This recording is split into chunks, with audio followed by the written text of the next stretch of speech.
The Jade Tiger was in town.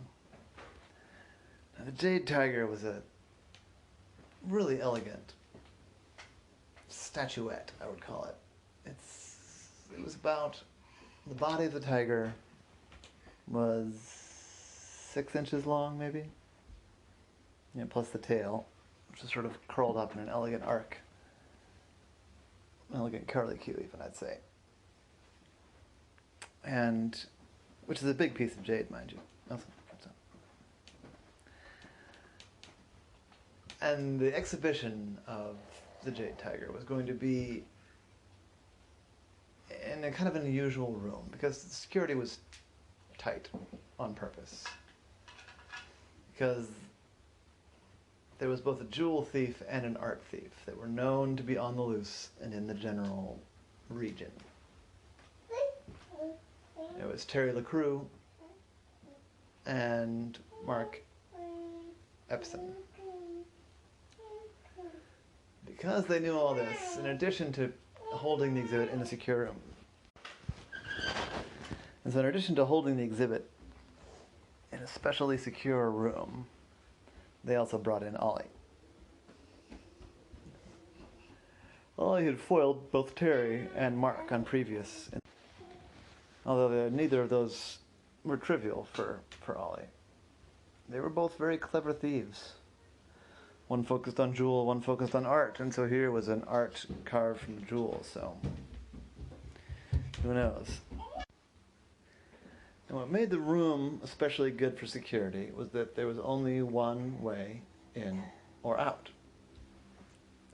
It was actually a fire code violation, but the building was old, the room had been there for however long, and so it made it good for a high security kind of a thing.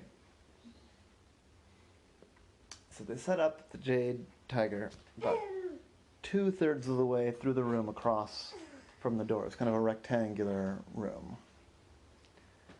And they wanted to have fun, too. It was meant to be a fun event. So, they had like a bartender, and they had some snacks and that kind of a thing. But everything that came or went, every person that came or went through that one door. Now, the trick was that both Mark, the thief, and is it Terry? What did I say? Terry. Were excellent at disguise. They were both kind of nondescript looking people. They didn't have any big facial scars. They were kind of average height, average weight, fairly regular looking people, and so they could disguise themselves very well. So Ollie knew he couldn't necessarily rely on just recognizing one of them if they came into the room. So the exhibition was going well. There had been a little talk. The hors d'oeuvres were delicious.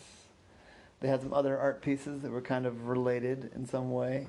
5 or 6 other pieces around the room. I'm sorry, what? Yes, there are possibly 2 thieves interested in the piece. And everything was going well. People were enjoying the Jade Dragon, which was up on a pedestal under some glass. Jade Tiger, sorry. Jade Tiger. Man, hush. When all of a sudden the lights went out. Ollie rushed to the Jade Tiger, and he got out a flashlight. But whoever did it was fast, because just by the time Ollie got the flashlight onto the pedestal, the Jade Tiger was gone. And then the lights came back on. I said, "Everyone stop, there's been a theft, someone's taken the Jade Tiger." But then another voice from across the room, the conservator, the person putting on the exhibit, said, "I don't think so. I was standing by the door, and as soon as the lights went off, I shut it and locked it. Only one way in or out of this room, so I can tell you that whoever stole the Jade Tiger is still in the room with it." There was a great murmur of suspicion and upset in the room as everyone looked around to see who among them could be the thief. There was much hubbub as everyone tried to figure out what to do. The conservator Didn't trust anyone else other than Ollie. How big is? After a few minutes of hubbub and confusion, something that Ollie did not expect to happen happened. The lights went out again. There was plenty of yelling and confusion. The conservator said, "The door's locked. No one is leaving. No one is leaving until the Jade Dragon is returned." Tiger, yes, tiger. Big tiger. And after another, 10 seconds or so, the lights came back on. Everyone was looking around confused, and Ollie was the first person to notice that the Jade Tiger was back under the glass on the pedestal. But Ollie was not the first to notice that the Jade Tiger was damaged. Across the room, the conservator shouted, "The tail! They've broken the tail!" And there was more hollering and screaming, as you can hear. I'll stop playing with the stool. Really, that's just my baby sister yelling. Oh, yes. Because she didn't want to go. Okay.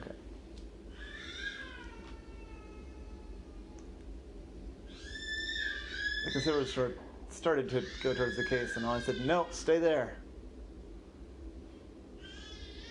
We can still catch the thief." So the conservator went back to his post at the door and said, "What do you mean, Ollie?" I said, "The tail is not just broken, the tail is gone." "How many staff do you have here in the room?" And the staff raised their hands. I said, "All right, we're sectioning off. Everyone needs to be searched. Someone in this room has a jade tiger tail in their pocket, and that person is the thief. So everybody, hands in the air. Anybody that doesn't have their hands in the air, you'll be presumed to be the thief." So everyone put their hands in the air. So we'll try to make the search as quick as possible. I know it's hard to hold your hands in the air for a long time. But there's no way in or out of it except for the door, which is shut. So someone in here is the thief. Terry or Mark, if you're here, you might as well give yourselves up.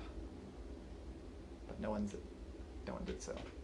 So I started going around the room, searching everybody's pockets and odd corners of their outfits, looking for the Jade Dragon.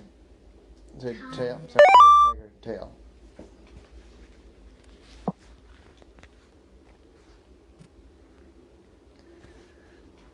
Of course, the first couple of people, there was nothing. Wallets, pocket change, phones, house keys, a pocket knife here or there. Then I got 2 people away from a woman in tall heels and bright blonde hair. And as I was finishing one person away from this lady, all of a sudden she dashed to the door, quicker than a blink of an eye. She punched the conservator right in the gut, and he fell over. She unlocked the door and she bolted. Ollie ran after her. The conservator said, "Wait, oh, it's okay." But he was, punched in the stomach, so he couldn't quite talk straight. The conservator bolted the door again as Ollie gave chase. The conservator got on the radio and said, "Ollie's in pursuit of the thief. Give him any support you can, heading out the door from the secure room." Oh. So the security guards, and the rest of the building scrambled. But the lady in the heels, she was fast for somebody in heels. People that know what they're doing can run fast in heels, apparently. Ollie was fast too, though.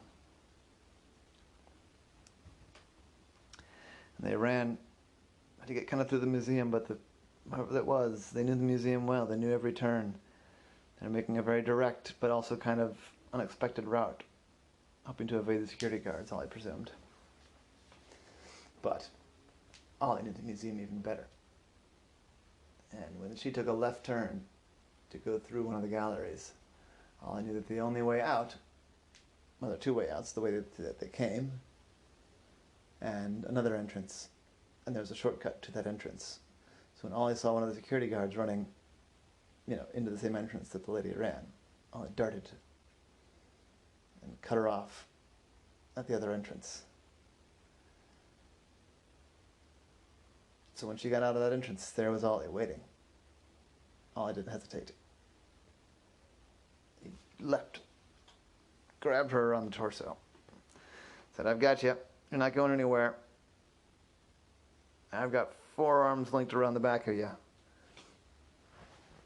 You have to be pretty darn strong to have any hope of getting out." And he said, and pushed and pushed. And then suddenly went, relaxed, and said, "Fine. Fine. You win this round, Ollie." She took off the wig, and it was Terry. And I said, "Why'd you do it, Terry? You knew it was an impossible theft." I said, "Well, I thought that I was good enough.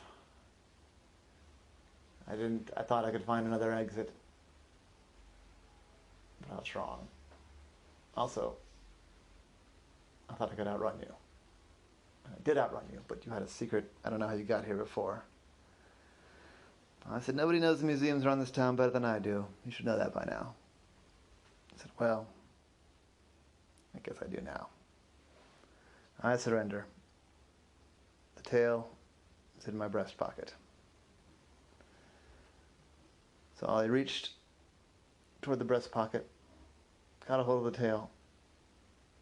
At that moment, Terry swung her arms out, knocked Ollie's arms loose when he wasn't paying attention to holding tight. She leapt over the railing and darted out the door.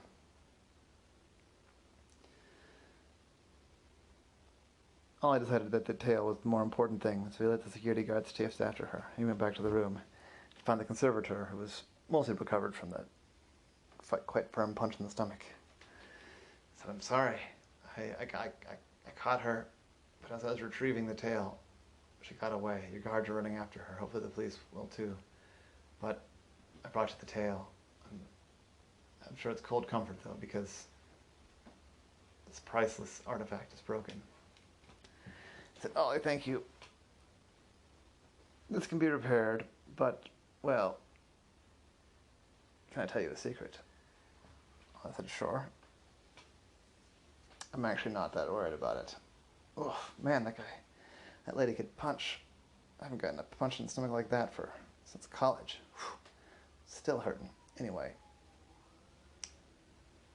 the secret is, Ollie, that I knew that one of those thieves would be here. And I knew they'd make an attempt. And I knew that tail was too brittle." I said, "Oh?" So I tried to tell you, don't even bother chasing after her. Because the jade tiger in that case is a fake. It's a really, really good fake. But it's a fake. The real jade tiger is safe. The plan was to flush out the thief and then bring out the real one.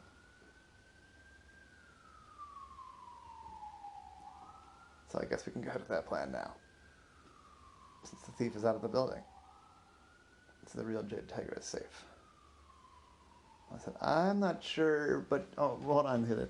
"Ladies and gentlemen," the conservator suddenly got his wind back. "I'm sorry for all the drama you've had to been through tonight. I'm afraid I have a lie to confess. You see, I knew that the thief would be here, so the jade tiger in the display was a forgery, a fake, excellent fake, a beautiful piece of artwork in its own right. So you need not fret about the broken tail, because the real jade tiger, well, here it is." And right then, an aide came through with a cart, through the door, the one door. And on the cart, which is an elegant cart, was another jade tiger. And this one, I gotta say, the decoy was elegant and beautiful, but the real one was something truly special. It was epic. The lines, the flow, the artistry, the craftsmanship, every bit of it. You couldn't imagine a more beautiful specimen. And as they wheeled it to the center of the room, all of a sudden, the lights cut off again. And there was murmuring, and then everyone heard an "ah, ow, ow, ow, ow." and the lights came back on. And what everyone turned to see was Ollie with another person in an armbar and headlock. Ollie said, "So, Mark, I presume." I said, You can't convict me of anything, Ollie. I didn't touch it." I said, "You didn't touch it, but you tried. Lucky for everyone here. I saw you move just before the lights came off. You gave up your thing. Were you and Terry working together?" "I'll tell you nothing. I'm not going to tell you anything. You don't need to know. I didn't touch it. I didn't do anything wrong." I said, "But you did." And I reached into Mark's pocket and pulled out a device. No, that's mine. That's my car." I said, "Oh, it's no such thing." I pressed the button, the lights turned off, and they were screaming again. I pressed another button, the lights came back on. Terry made the first grab. She'll go to jail if she gets caught. You are guilty of conspiracy for making and installing this lights device, at the very least, and an attempted burglary is still a crime. So no, Mark, you're going to jail just the same, even though you didn't even get a finger on the Jade Tiger. And that was the story of Ollie and the Broken Cat.